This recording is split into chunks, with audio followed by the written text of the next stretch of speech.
2 semaines de la rentrée des classes et à chaque été, c'est un peu toujours la même question. Est-ce qu'on va réussir à combler les postes d'enseignants qui sont vacants?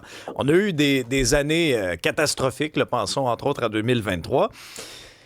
Le ministre de l'Éducation, Bernard Drinville, nous a dressé un peu le portrait de la situation à 2 semaines de la rentrée. Et en date d'hier, le 14 août, 4100 postes étaient toujours à combler un peu partout à travers la province. C'est 4 des effectifs du personnel scolaire. À titre de comparaison, l'année passée, on était à 5700 enseignants à être trouvés. Mélanie Hubert est présidente de la Fédération autonome de l'enseignement, la FAE.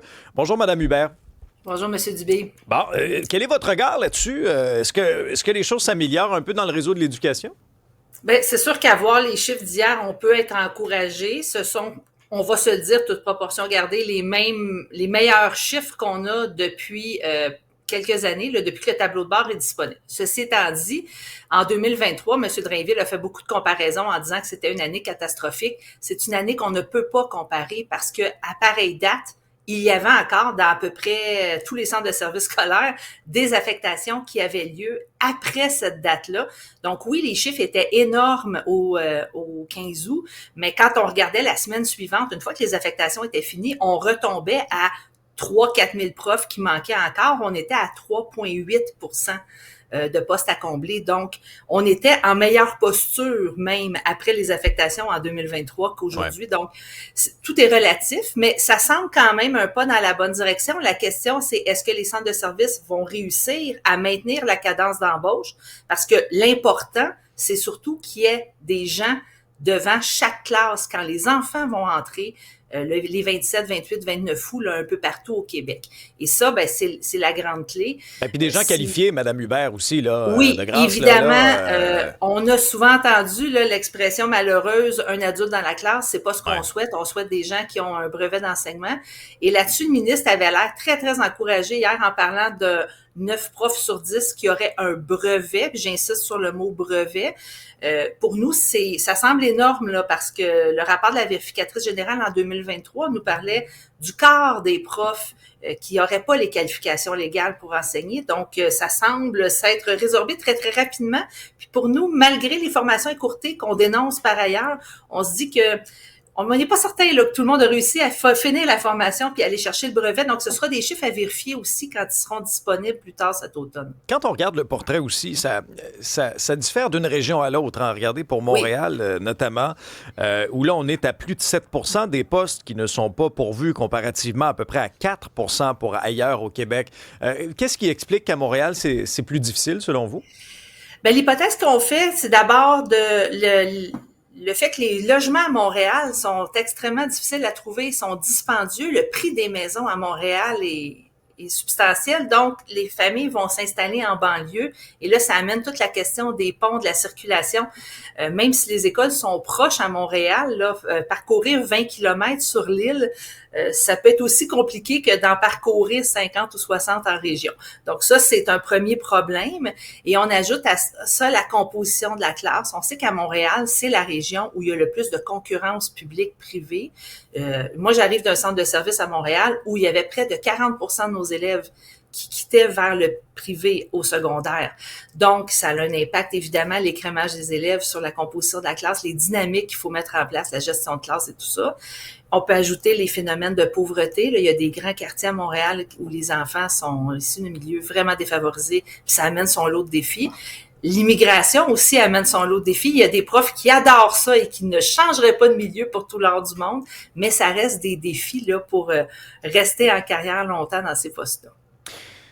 On se souviendra, il y a quelques semaines, des réactions très, très, très épidermiques concernant les compressions dans le monde de l'éducation ou la rigueur budgétaire. Hein? Certains jouaient un peu sur les mots, mais au net, là, il y avait vraiment là, des services aux élèves qui seraient passés dans le tordeur, ultimement. Et là, au cours de l'été, par voie de communiqué, on nous a dit non, finalement, on va ramener ça.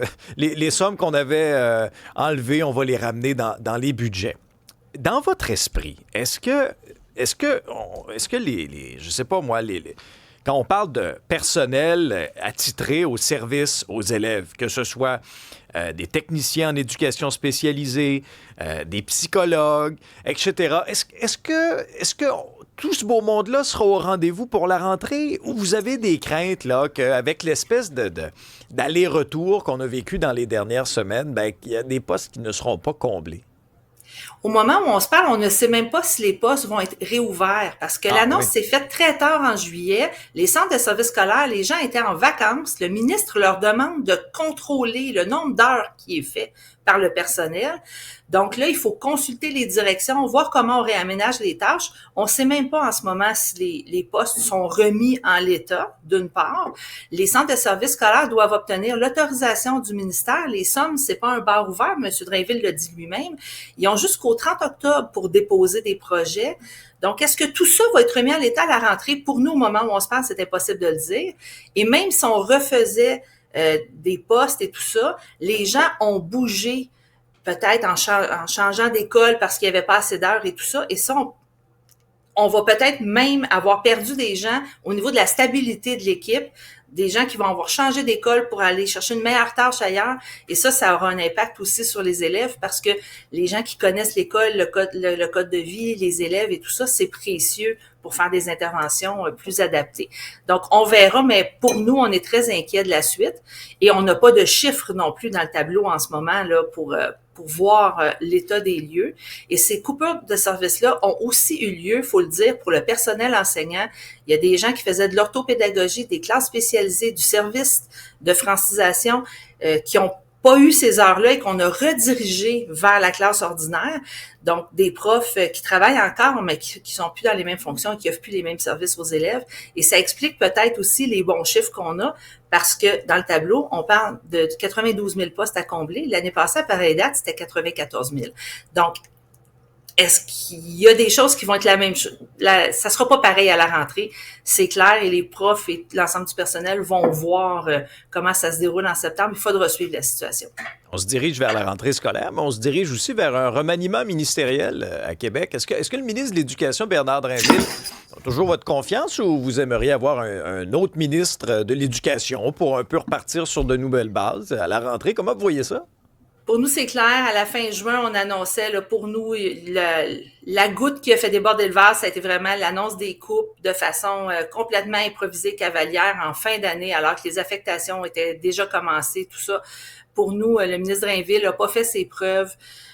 Des décisions qui sont éloignées du terrain, qui consultent pas, on s'occupe pas des vrais problèmes sur le terrain. Pour nous, le ministre n'a pas su défendre son réseau depuis le début de son mandat et un changement de ministre sera bien accueilli, je vous dirais.